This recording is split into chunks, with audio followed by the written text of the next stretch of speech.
Welcome to Let Them See You, the podcast that honors educators, the everyday heroes shaping futures with courage and heart. I'm your host, Sarah Hightower. This is your space to recharge, find joy, and embrace your power. We're back at it, episode 4. 1, 2, 3, and to the 4.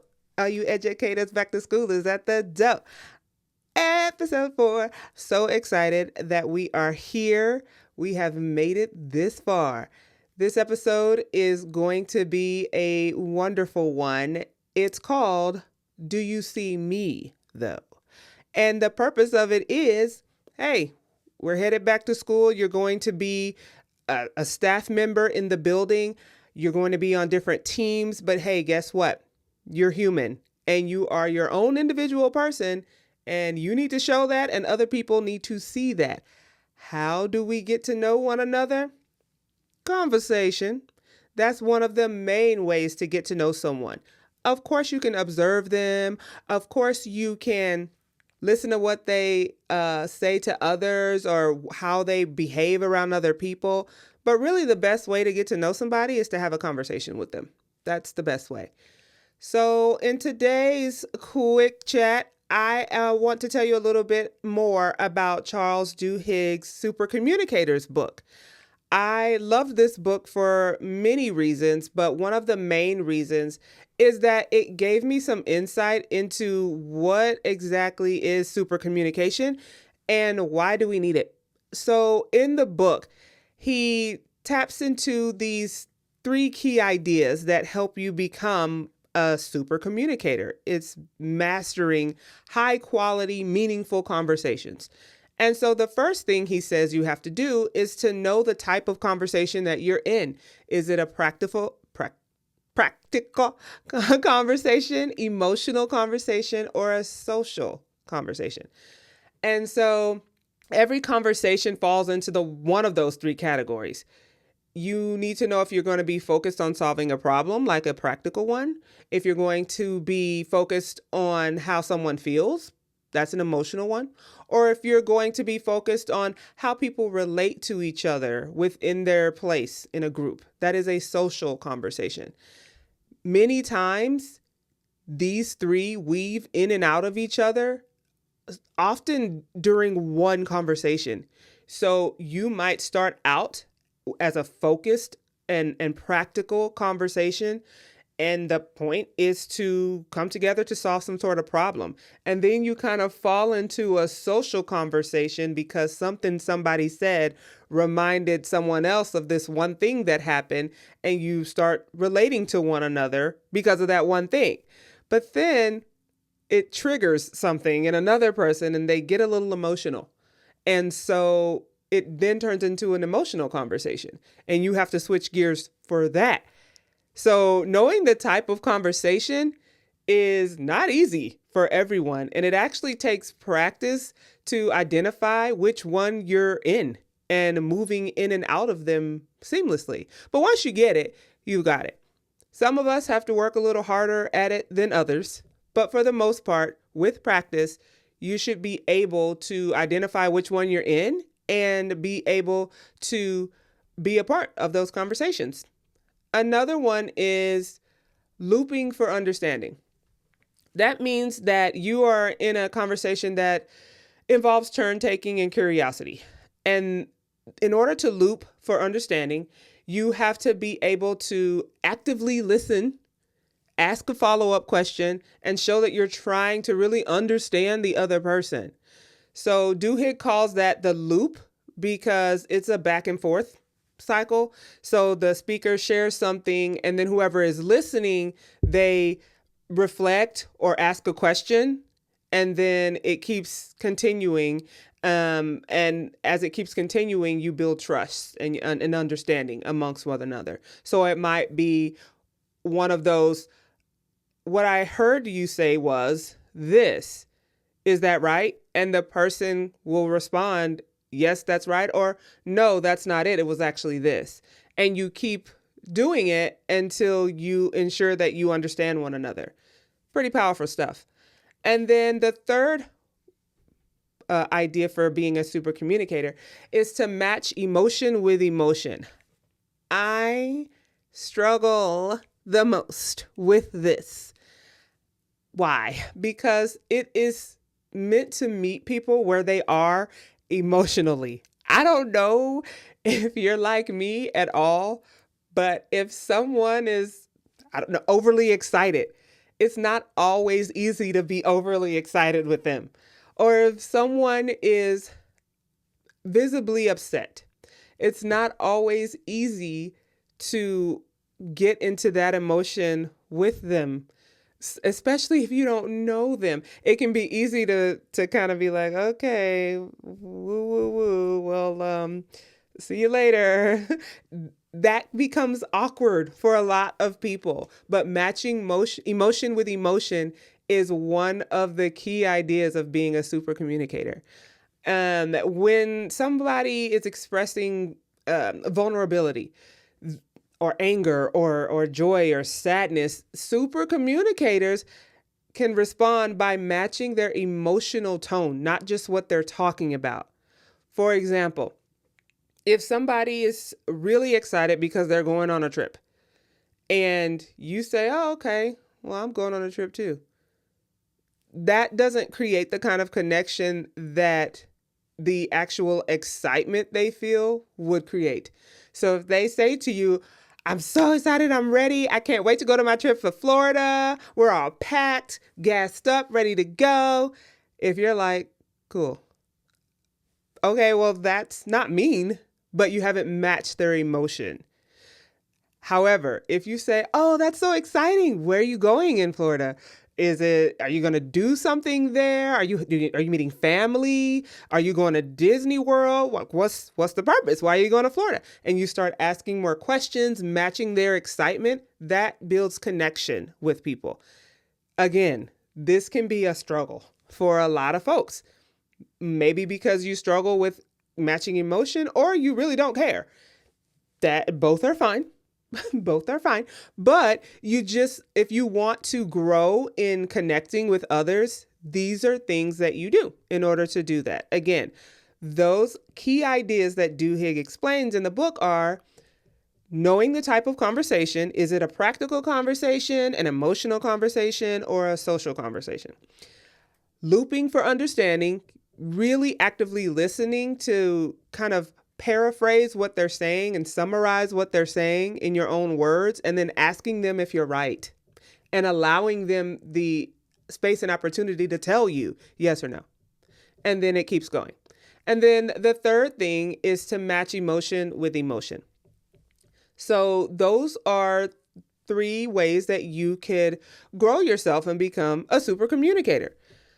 When we talk about communication, one of the main issues that happens in the world today stems from a lack of or a miscommunication. And so it's really important that we learn how to connect with one another, because that's who we are as humans. We have this ability to do that. And it's a beautiful thing. So we should do it. We have a guest today, and she is going to really help us dive a little deeper into the importance of communication. With today's episode being centered around people being individuals and being seen, it's going to be important that we keep in the back of our minds the importance of communication. So when you hear our guest speaker today, you might be able to pick out the kinds of communication that we actually have.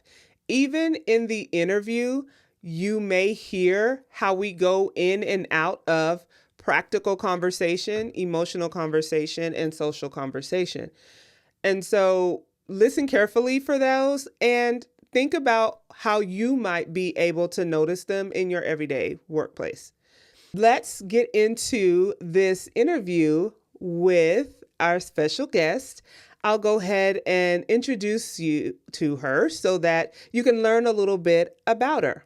Today we have Dr. Chelsea Hemphill-Poplar. She's a dynamic educator and newly promoted assistant principal for the upcoming school year with a doctorate in ethical leadership and over 5 years of experience in instructional leadership and classroom teaching. She brings a passionate, student-centered approach to education.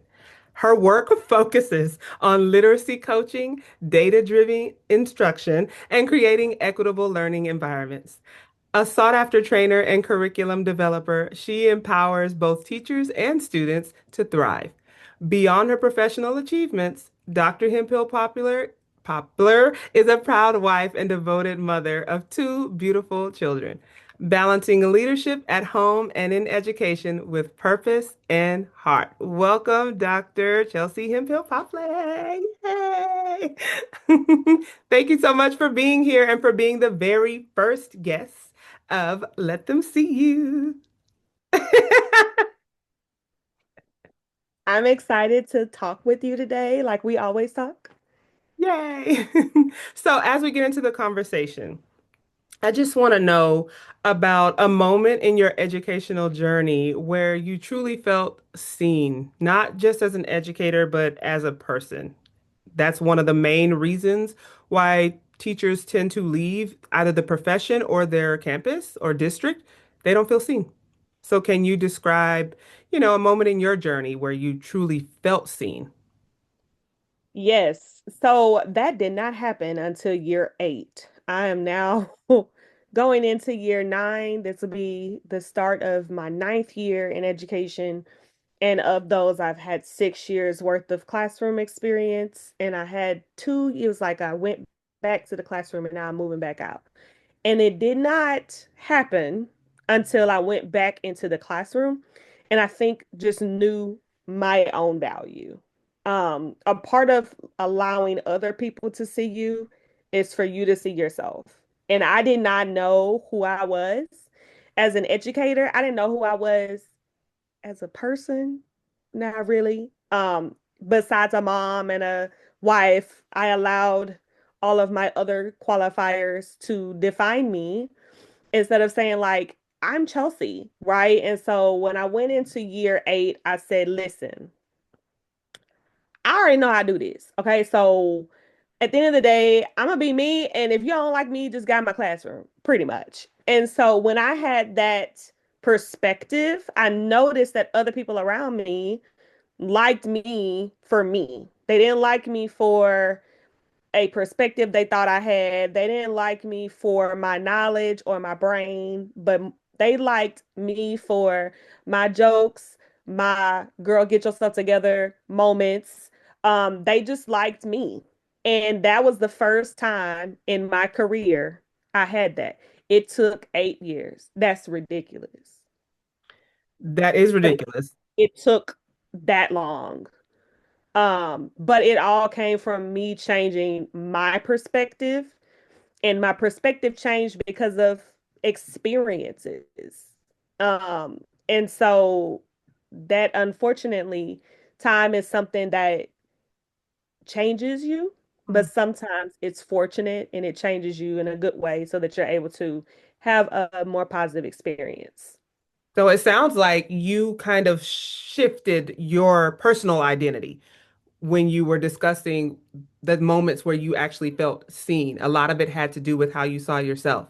So, how has your identity or your lived experience shaped the way that you show up in your role as a leader and educator? So when I turned 30, well, really on the journey to 30, yes, I'm only 31. Just, y'all leave me alone. So on the way to 29, I had already, started my doctoral program. I had already had two kids. I had been married for a while. And so on that journey, I really kind of said to myself, I need you to know who you are going into decade 30, right? And so I started going to therapy. My therapist got sick of me. I started going to a psychiatrist, and she just asked me one day, like, hey, you want to take this little questionnaire? It's just extra, it's like 3 minutes. And I'm like, I mean, if you feel like I need it, I can take it. And so I got diagnosed with ADHD like in 3 minutes. And I was like, oh, that makes a lot of sense. Like, okay, that is probably why I struggle to do XYZ. And so finding that out about myself, number one, my child has ADHD, so it made me understand him a little bit more because he be getting on my nerve. But it made me understand him a little bit more and why he was the way that why he be doing what he do. And then I understood, okay, this is probably why people think I'm a certain way when that's not really the case.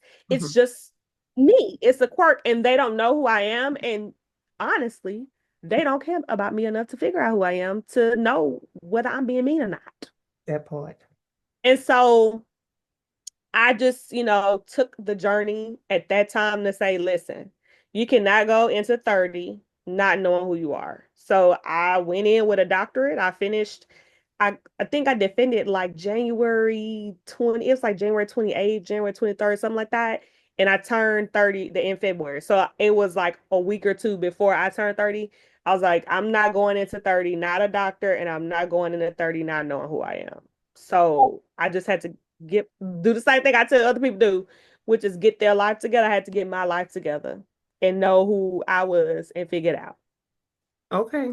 That's what I'm talking about. I know that's right. You have to know who you are in order to be able to move yourself forward and in order to move other people forward. You can't do that if you don't know you. It's essential, Correct. right? So, have you ever had to advocate for your own visibility in the workplace? Because we talk about being seen, but what does it look like to advocate for visibility? So I'm not really a good advocator. That's not well, okay. Let me that's not true.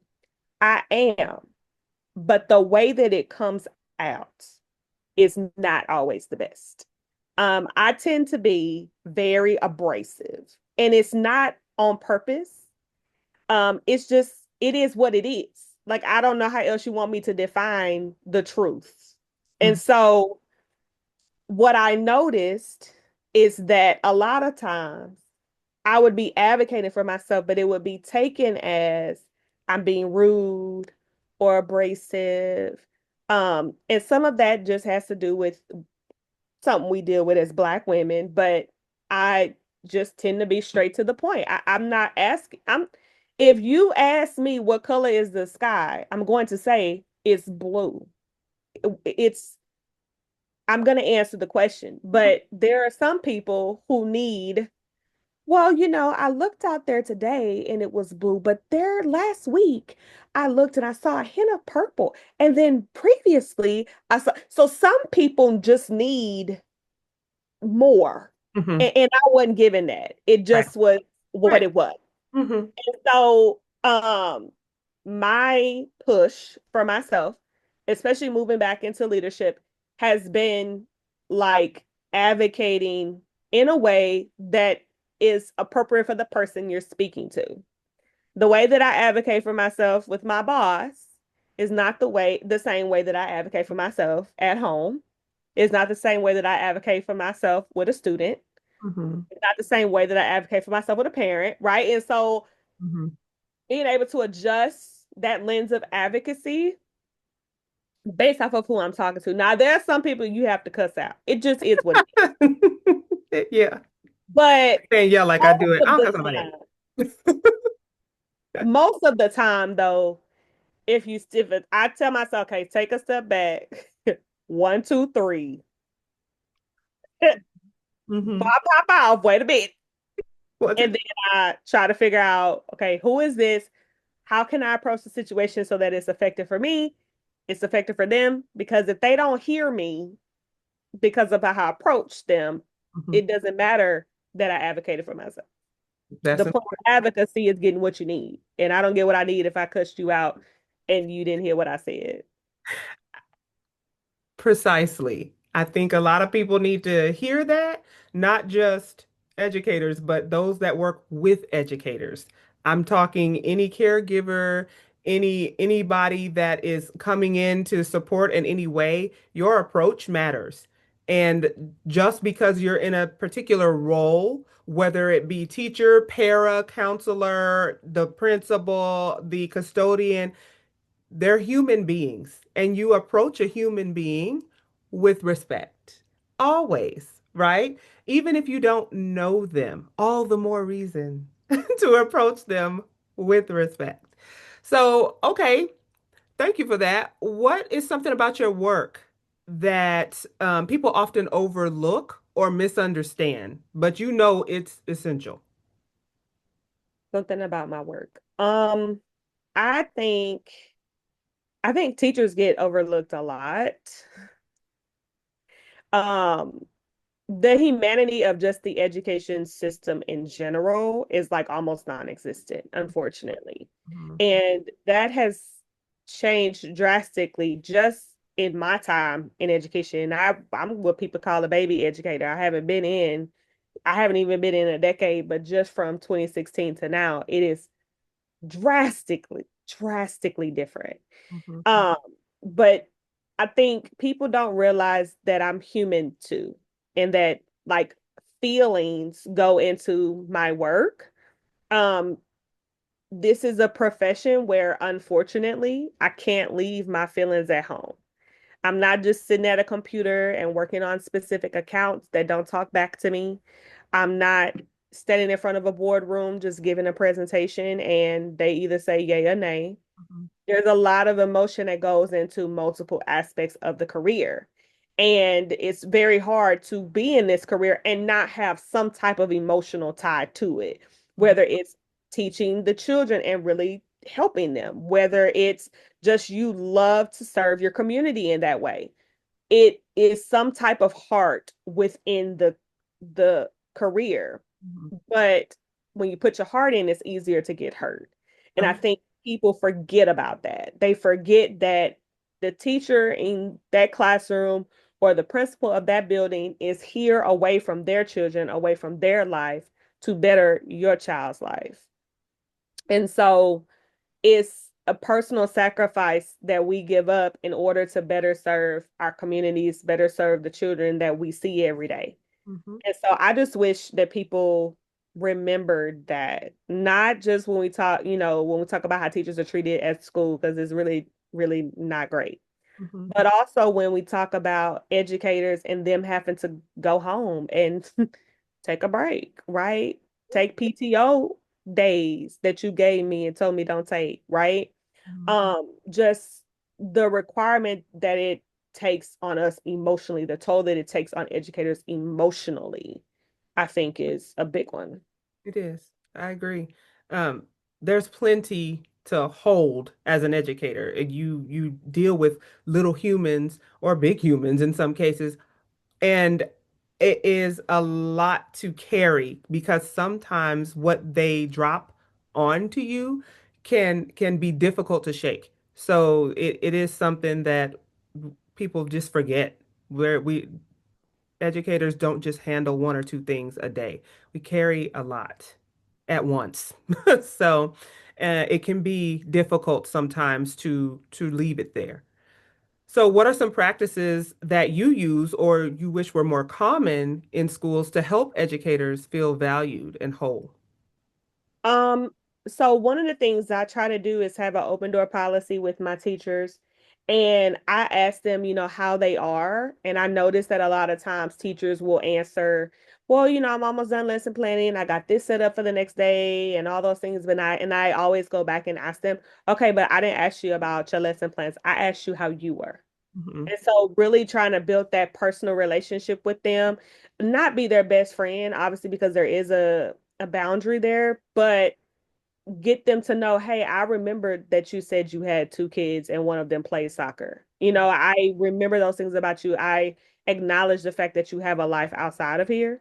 And my job is to make sure that you are okay first, and then you can be okay for our students. right. And I wish more leaders did that and were genuine about it Mhm, because it happens, but you're doing it to check a box. You're right. not doing it because you genuinely want to know how that person is doing. Right. And so just having a genuine interest in the people that you service every day, um, in leadership is so important. And I wish that would come It's back. now time for bed. And that's what happens when you have kids.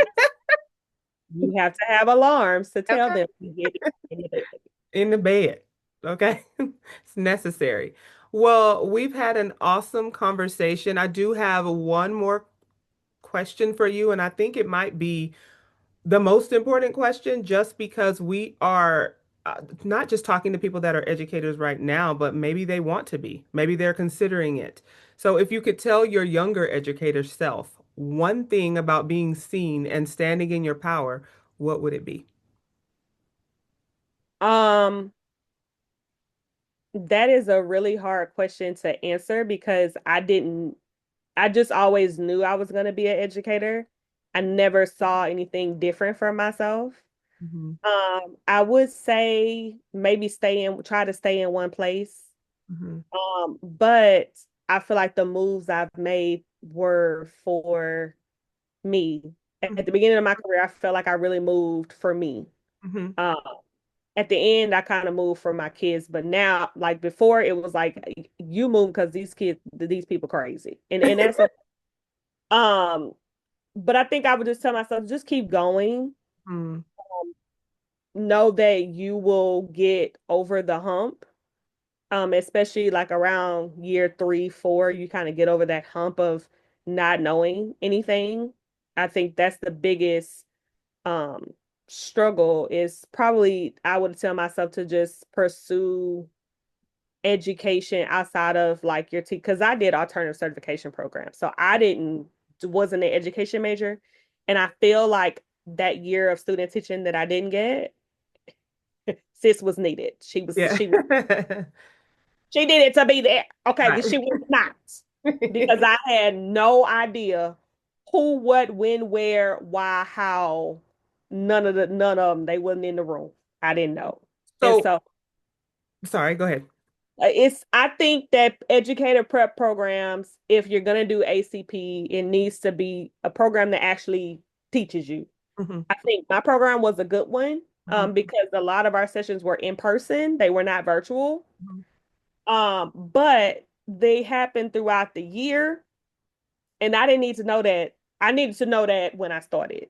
And Hmm. so, if you know that you want to do education and you're still in college, I would say switch your major and do an education major in college and Okay. get certified that way, just so that you have some knowledge because a lot of teachers now don't have that knowledge, and so they're even further behind the curve when it comes time to getting started. Yeah, you really don't know how to do a specific job until you do the specific job. Really, it's hands-on learning. Fun fact, what were you majoring in college? So I was a theater major in college. My bachelor's degree is a BFA in theater. Ooh. Yes. Yes, you're very animated, so I had no idea. I wouldn't have guessed theater at all. So, Dr. Hemphill-Poplar, I want to thank you dearly for being with us today. I'm sure the information that you've shared and the parts of your story that you were vulnerable enough to share with us can positively impact our listeners. So thank you so much. Absolutely. Thank you so much for having me today. I really appreciate you inviting me. Thanks, no problem. Wow, what a great interview with Dr. Chelsea Hemphill Poplar. Thank you so much, Dr. Hemphill Poplar. We really appreciate you and your insight and sharing your story. It can be a powerful tool for other listeners. The more that we hear other people and what they've gone through and how they've overcome, the better able we will be able to take that and apply it to our own lives. So much appreciated that you stopped by and shared your story with us. What Dr. Hemphill Poplar said is important for all of us to think about and use in our everyday life. We have to be strong enough and emotionally intelligent enough to know when there's an issue and to know how to move through it and beyond it. That takes time, but we have time. We got time to work on it, and we will. When we think about communication, as we discussed at the very beginning of today's episode, we also think about what we can do to connect better with our coworkers, the people that we're with a lot of the day, a lot of the week, a lot of the month. When you add up all the minutes, you're with your coworkers a lot. So it's important that you really get to know them and connect with them. How? Conversation. Have a conversation. So for today's tip of the week.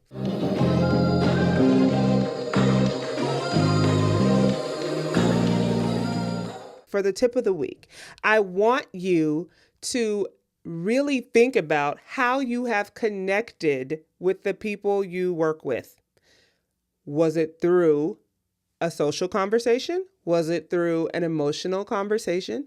Was it through a practical conversation? Or was it through an experience? Because sometimes the communication can just happen through an experience. You guys have a bond, sometimes a trauma bond, but a bond nonetheless. And that experience is something that you later end up talking about because you both went through it or you all went through it. And that is a connection that you will have forever. So that is your tip of the week. Ensure that you are connecting with the people with which you work. Make sure you're having conversations and pinpoint the kind that you're having so that you are able to better connect with one another. Okay? Thank you so much for joining me today on Let Them See You. Huge thanks once again to Dr. Chelsea Hemphill-Poplar for stopping by and sharing her story with us. And for you make sure you reclaim your joy, rediscover it, embrace your true self. Let them see you. Thanks for listening to Let Them See You. Until next time, climb with courage, stand in the light, let them see you.